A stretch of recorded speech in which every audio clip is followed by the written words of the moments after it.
Hello there. My name is Nick Black. Let me say a little bit about myself to start. Like many people, the last year left me without work and uncertain of what to do next. I'd been working in the screen printing industry most of my adult life, and I had come to be considered an expert in the field. But after the start of the pandemic, the industry took a really hard hit, and I came to realize I didn't want to push ink anymore. It was time for a change. I'd always been a very technical person and dabbled with web development in the past, but a lot has changed since then. There's not much need for someone to make Adobe Flash assets anymore. So at first I decided to try and teach myself modern web development as a skill. But I quickly realized I couldn't learn it on my own. That's when I sought out Austin Coding Academy. With the help of my instructor Keith and my classmates, I was finally able to get a real grasp on what I was doing and where I could go with this. Let me show you some of what I've learned. This is my desktop application called Garden Planter. It allows users to access information about a wide variety of garden plants, create garden layouts, and manage a planting schedule with a calendar. Without logging in, the user has access to a plant list, which is broken down by several categories. The list is being pulled from my database, which contains a wide variety of information about each plant, including names, descriptions, planting spaces, planting dates, and a lot more. For now, the user only has access to the plants and their description. When a new user creates an account for the first time through the Get Started button, they are prompted to sign in with the Netlify identity widget, and it takes them to the Getting Started section of the website. From there, it begins by collecting some of their basic information.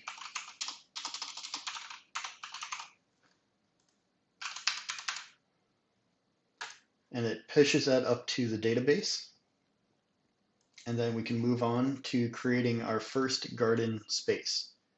It starts out by entering in your zip code, which uses a very simple API to determine the plant hardiness zone of the person by their zip code, which it does as you enter it.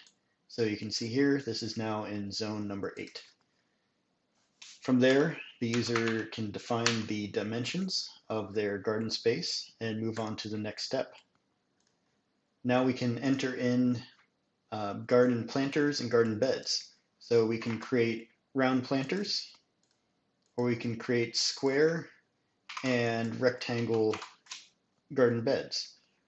So we can add these to the list, and we can add as many of them as we want, and then move on to our final step, where we can now place our beds into our garden and arrange them however we'd like our garden to look. And everything in here is to scale for what it should be in real life by the dimensions. So when we're done, we save our garden one last time. And now it takes us to our user dashboard.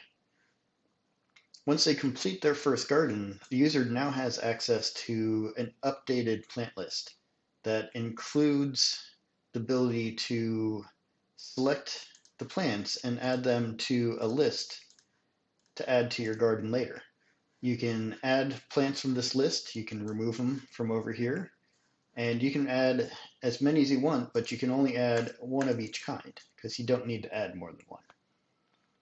From there, the user can go to their garden list.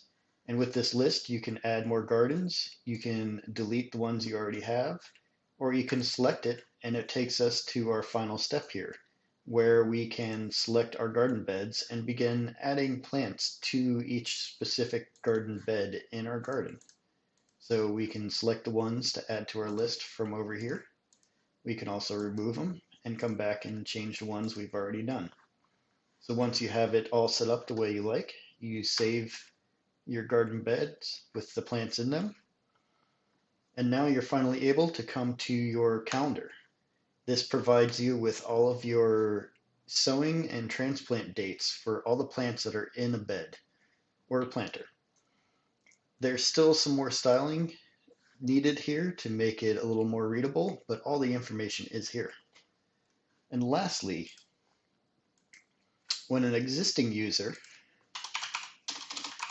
logs in to their account,